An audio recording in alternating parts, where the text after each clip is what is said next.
Welcome back. और वापस आने से पहले जो मनाजिर हमने आपको दिखाया, अब आपको अंदाज़ा हो गया होगा हम बात किस चीज़ पे करना चाह रहे हैं। हम सबके जहनों में बहुत से सवाल आते हैं कि कोई चीज़ गिर गई, कोई आवाज़ आ गई, तो यहाँ पर क्या है?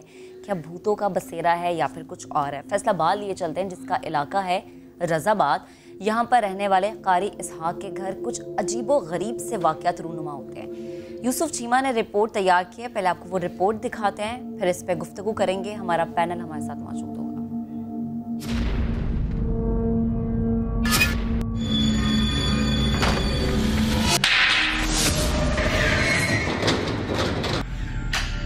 तकरीबन रात 12 के करीब का टाइम था, तो आवाज़ आई जिस तरह वो बादाम तोड़ने की आवाज़ आती है या छोटा कील दीवार में लगाने की आवाज़ आती है। मैंने देखा, मैंने कहा शायद कोई बाहर कील वगैरह लगा रहा होगा, फ्लैक्स वगैरह लगवाने के लिए, लेकिन वो मुझे यूँ महसूस हुआ कि आवाज़ बाहर से नहीं अंदर से ही आ रही है। जब पहली रात तो मैंने समझा कि ये हुस्न इत्तेफाक है, लेकिन दूसरी रात को जब हुआ तो फिर थोड़ा सा खौफ जो है मुझे भी महसूस हुआ कि ये इस वक्त तो रोज़ाना होता है, कल भी हुआ, आज भी हुआ, तो ये क्यों हुआ। तो जब मैं अगली रात के लिए सोने के लिए आता हूँ ऊपर कमरे में, तो कमरे में बैठा हूँ, थोड़ा मैं पढ़ रहा था, किताब खोली मैंने, तो मैं क्या देखता हूँ कि थोड़ी देर के बाद मुझे ना फ्रिज खुलने की आवाज़ आती है। घर में तो कोई है नहीं, मैं अकेला हूँ, तो फ्रिज कौन खोल रहा है। तो मैंने दरवाज़ा खोल के देखा तो क्या है, फ्रिज चल रही है और दरवाजे खुले हुए हैं और सारा सामान जो हुसैन के अंदर बिखरा पड़ा। मैं वापस चला गया कमरे में। अभी गालबन 10-15 मिनट या थोड़ा टाइम हुआ तो फिर फ्रिज खुलने की आवाज़ आई, तो मैंने फिर दरवाज़ा खोल के देखा, और दरवाज़ा खोल के जब देखता हूँ तो वो सामान सारा फ्रिज में है, फ्रिज के दरवाजे बंद हैं, बाहर। जब मैं सोने की तैयारी में था तो मुझे आवाज़ आई कि कोई चीज़ चल रही है घर के अंदर। तो मैंने देखा कि क्या चल रहा है, तो मुझे यूँ महसूस हुआ जैसे वॉशिंग मशीन चल रही है। एक हफ्ता हम सुकून के साथ रहे, उसके बाद फिर जो है वो दूसरा मरहला शुरू हो गया। उसके अंदर ये है कि जिस तरह छत के ऊपर से ईंटें वगैरह फेंकने की आवाज़ आती है, तो इस तरह की ज़ोरदार आवाज़ आती है। रात का गालबन 3-3:30 का वक्त था, तो वो मरहला बहुत हमारे लिए जो है ख़तरनाक साबित हुआ। एक हमारे कमरे का दरवाज़ा है, साथ हाल उसका दरवाज़ा है, तो वो पहले वो वाला दरवाज़ा खड़काया उन्होंने, बड़ा ज़ोरदार किस्म का। उस वक्त हम बिल्कुल सहम गए थे, घर वाले भी, बच्चे भी सारे, और ठीक ठाक में खौफ महसूस हुआ। हम यानी इंसानों को अशरफुल मखलूक़ात का दर्जा दिया गया है। हमें अल्लाह ताला ने ज़हन दिया है, सोचने समझने की सलाहियत दी है, तहकीक करने के लिए हमें हर चीज़ पर फोकियत दी है। नमाज, रोज़ा, ज़कात और सदका, ये सब कुछ हम करने की कोशिश करते हैं, मगर फिर भी हमारे ज़हन किसी न किसी तौर पर भटक जाते हैं। हम सोच रहे होते हैं कि हमारे साथ कोई चल रहा है, कोई हमारे पीछे आ रहा है, कोई और है जो हम जब उठते बैठते खाते पीते कोई काम करें तो शायद हमें कोई देख भी रहा है। इस दुनिया में नेक और बद जन्नात मौजूद हैं और इसका जिक्र कुरान में भी है, मगर हमें कैसे पता चलता है कि हमारे इर्द गिर्द कौन मौजूद है, वो नेक है या बद है। कई मरतबा हमारे जहन में ये भी आता है कि हमारे पीछे से कोई आ रहा है, जैसे कि मैं पहले भी जिक्र कर चुकी हूँ। और कभी एक ऐसी आवाज़ भी हमें सुनाई देती है जो कि शायद एक सेकंड के लिए हमें सोचने में मजबूर कर देती है कि शायद कमरे से कोई बाहर है, या कमरे में कोई मौजूद है, या कोई कमरे में साथ चल रहा है, या किसी के कदम की चहल पहल की हमें आवाज़ें भी आती हैं। इस चीज़ को हम क्या कहेंगे? क्या ये एक ज़हनी बीमारी है या इन तमाम मामलात में वाकई कोई हकीकत पोशीदा है? यही वो तमाम चीज़ें जो मुझ समेत हर पाकिस्तानी के जहन में होती है। और इसी पर बात करने के लिए आज हमारे पैनल ने हमें ज्वाइन किया है। लाहौर स्टूडियो से हमारे साथ मौजूद होंगे महमूद अहमद चिश्ती, मजहबी रूहानी स्कॉलर हैं, और इसके साथ ही साथ हमें डॉक्टर मोइज़, माहिर नफ्सियात, वो भी हमें ज्वाइन कर चुके हैं। आप दोनों का बेहद शुक्रिया। और आगाज़ डॉक्टर साहब मैं आपसे करूँगी। सहर अंगेज़ी, आपके जहन में जो ख्यालात आते हैं, ये क्या आपके साथ कोई चल रहा है, कोई मौजूद है, या कहीं से कोई आवाज़ आ जाना, ऐसा क्यों होता है? लोगों को जो चीज़ें नज़र आती हैं या जो आवाज़ें सुनाई देती हैं, अगर मैं ये कहूँ कि ये एक बीमारी है, तो इस बीमारी को क्या कहते हैं? अस्सलाम वालेकुम, और महमूद साहब का भी कुछ सलाम, आप सबको सलाम। देखिए जी, दो चीज़ें समझना बड़ा ज़रूरी है। जहाँ हक है वहाँ शर भी है, जहाँ अच्छाई है वहाँ बुराई है, जहाँ रोशनी है वहाँ अंधेरा है। तो इस चीज़ से इनकार नहीं किया जा सकता कि ये कुव्वतें जो शर की कुव्वतें, बदी की कुव्वतें हैं, ये मौजूद नहीं, ये मौजूद है। मगर अक्सर ये होता नहीं है। आमतौर पर जो केसेस हम भी देखते हैं उसमें 99% जो है ना जिन्नात होते हैं, ना असरात होते हैं, ना बंदिश होती है, नहीं होता। 1% हो सकता है। 99% केसेस की बात कर रहे हैं आप? हाँ, 99% केसेस में नहीं होता। अच्छा। इसको कहते हैं बेसिकली हेलुसिनेशन की बीमारी जो होती है उसके कहते हैं स्किज़ोफ्रेनिया। मैं आपको एक मिसाल दूं। आप सहरा में जा रहे हैं, गर्मी शदीद है और आपको रोड के ऊपर पानी नजर आता है। पानी क्यों नजर आता है आपको, जबकि पानी नहीं है?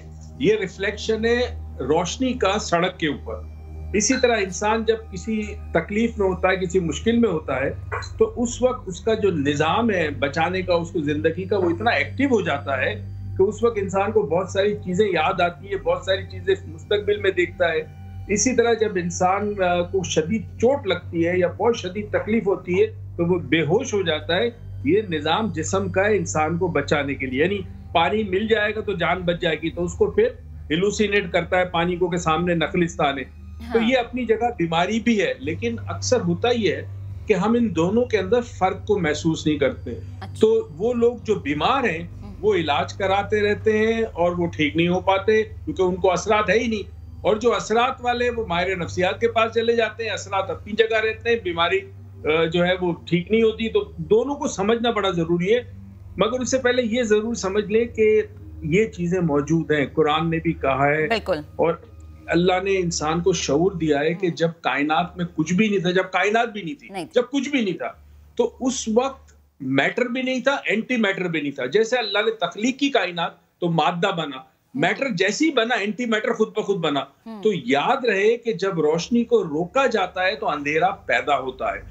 तो ये जितनी भी दुनिया के अंदर लोग दुनिया से जब गुजरते हैं तो उसमें जो लोग तकलीफ से मरे, बड़े तशद्दुद से मरे, लोग ट्रॉमा से मरे, बम से हलाक हुए, तो उनके अंदर एक चीज होती है, उसे कहते हैं जिस्म मिसाली।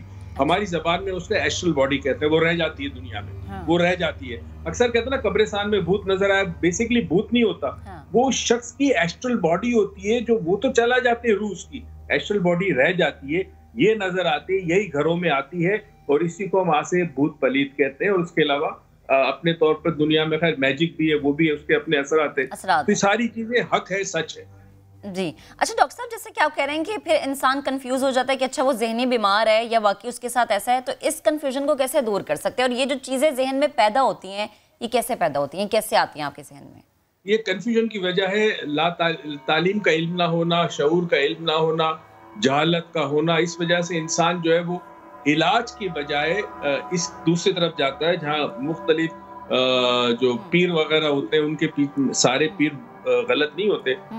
बहुत सारे पीर जो है वो बड़े मुस्तनद होते हैं, आमिल मुस्तनद होते हैं, मगर इनमें से फ्रॉड भी बहुत सारे होते हैं। जुनैद बंगाली वगैरह आप पोस्टर देखते होंगे रोडों के ऊपर इस किस्म के। तो अब इसमें करना क्या होगा? इसमें करना ही होगा, ये बात बड़े पते की बता रहा हूँ, अगर आपको असरात भी है और आप किसी मौलाना के पास जाते हैं और वो आपको वज़ाइफ देते हैं, दम करते हैं, काट करते हैं, तभी भी आपके आसाब मुतासिर हो जाते हैं। जब कभी कोई चीज आप पर असर करेगी वो आपकी नर्वस सिस्टम को मुतासिर करेगी। तो यहाँ आपने इलाज कराया, उसके बाद आप किसी मुस्तनिद डॉक्टर के पास जाकर अपने नर्वस सिस्टम का इलाज जरूर कराइए, क्योंकि अगर आपके ऊपर से झाड़पान हो गई, आप ठीक हो गए, बज़ाहिर असरात चले गए, जिन उतर गया, मगर जो असर वो छोड़ जाता है आपके जिस्म पर और आपके आसाब पर, वो सारी जिंदगी रहता है। तो दोनों चीजों को आपने देखना बड़ा जरूरी होगा। जहां आप जाते हैं डॉक्टर के पास और आपको फर्क नहीं पड़ा, फौरन किसी मौलाना से रजू करें, किसी आमिल से रजू करें, वो इलाज भी करें। और ऐसा होता है डॉक्टर साहब, अक्सर ऐसा होता है कि बच्चे को बुखार है, माँ बड़ा इलाज करा रही है, बुखार नहीं टूटता, लेकिन जैसे ही वजीफे के जरिए या रूहानी इलाज के जरिए बच्चे पे दरूद किया जाता है तो वो बुखार खत्म हो जाता है। चिश्ती साहब, आपकी जानिब आना चाहूंगी। सबसे पहले तो मैं आपसे ये जानना चाहूंगी कि ये जो असरात होते हैं, जैसे डॉक्टर साहब तो अपने तरीके से बता चुके, आपके ख्याल में इनकी निशानदही एक आम इंसान कैसे कर सकता है? बिस्मिल्लाहिर्रहमानिर्रहीम। वमा खलक़तुल जिन्ना वल इंसा इल्ला लियअबुदून। अल्लाह खालिक़ कायनात ने इंसानों और जिन्नों को इबादत के लिए पैदा किया और इनका जो वजूद है वो बिलखुसूस कायनात के अंदर मौजूद है, जो कि अल्लाह खालिक़ कायनात ने कुरान मजीद बुरहान रशीद के अंदर सूरह जिन में भी इसका तज़किरा किया और मुतअद्दिद मकामात पर कुरान मजीद में जिन्नात का और अफरीत का तज़किरा हुआ है। अब रहा सवाल कि ये जो अभी आपने मुकदमा हमें चैनल के अंदर दिखाया अभी, ये मामला जिन्नात के साथ साथ इरसाल हवातफ का है, क्योंकि हमें समझना पड़ेगा कि ये उस मकान के अंदर रहने वाले जिन्नात हैं या फिर किसी की तरफ से भेजे गए जिन्नात हैं। इसमें तफरीक होती है। वीरान मकानों के अंदर बजाते खुद जिन्नात व आसेब मौजूद होता है, और आसेब की बात इस तरह से हम इसको ले सकते हैं कि अल्लाह के नबी ने इन पर पाबंदी लगाई है कि ये इंसानों की बस्तियों के अंदर रह नहीं सकते, लेकिन जो शरीर जिन्नात होते हैं, जैसा कि फरमाया गया हुआ अबुल जिन, इनका बाप जिन शैतान है, जिन्नात का बाप, तो शैतानत और शर इनकी फितरत के अंदर मौजूद है। इंसानों की बस्तियों के अंदर ये रहते नहीं हैं, लेकिन जो मकानात इनको खाली मिलते हैं, अरसा दराज से बंद इमारतें होती हैं, उनके अंदर ये बसेरा कर लेते हैं। जब वहाँ पर इंसान आते हैं तो फिर ये उनको अपने होने का एहसास दिलाते हैं। कभी उनके जो है हवास के अंदर दाखिल हो जाते हैं, कभी उन्हें आवाज़ बनकर सुनाई देते हैं, कभी दिखाई देते हैं, और बाज़ औक़ात कभी कभी तो ऐसे जो है वो हरकत व सकनात करके एहसास दिलाते हैं अपनी मौजूदगी का। यही वजह है कि जहाँ जिस मकाम पर जिन्नात होते हैं वहाँ पर वो ऐसी शरारतें, ऐसी हरकत व सकनात करते हैं कि रहने वाले मकीनों को एहसास हो जाए कि यहाँ पर जिन्नात मौजूद है। अच्छा चिश्ती साहब, एक चीज़ ज़रा वाज़ेह कीजिएगा, अगर कोई शख्स जैसे कि घर में अकेला रह रहा है या अपनी फैमिली के साथ है, उसको ये महसूस होता है कि वो जब चल रहा है तो उसके साथ कोई चल रहा है, उसके पीछे अगर वो खड़ा हुआ कोई काम कर रहा है तो पीछे मौजूद है कोई, अगर वो कुछ खा रहा है या कुछ भी कर रहा है तो कोई उसे देख रहा है, वो सो रहा है तो उसे लगता है कि उसकी दूसरी साइड पर भी कोई मौजूद है। ये जो महसूस करना है, ये क्या है? ये देखिए, ये जो एहसास जो है ना, ये दिलाया जाता है। अब यहाँ पे एक बड़ा खूबसूरत सवाल पैदा होता है कि अल्लाह के नबी ने इरशाद फरमाया कि ये चीज़ें, शयातीन और जिन्नात, तुम इनको देख नहीं सकते मगर ये तुमको देख सकते हैं। जब हम इनको देख नहीं सकते तो ये किसी ना किसी तरह से इंसान के महसूसात तक पहुँचते हैं, जिसे हम कहते हैं हमारे हवास खमसा। हवास खमसा में से किसी एक हवास के ज़रिए ये हमें अपने होने का एहसास दिलाते हैं। कुछ लोग ऐसे होते हैं जिनको बसारत के ज़रिए से कभी कोई हेला नज़र आ गया, कोई साया महसूस हो गया।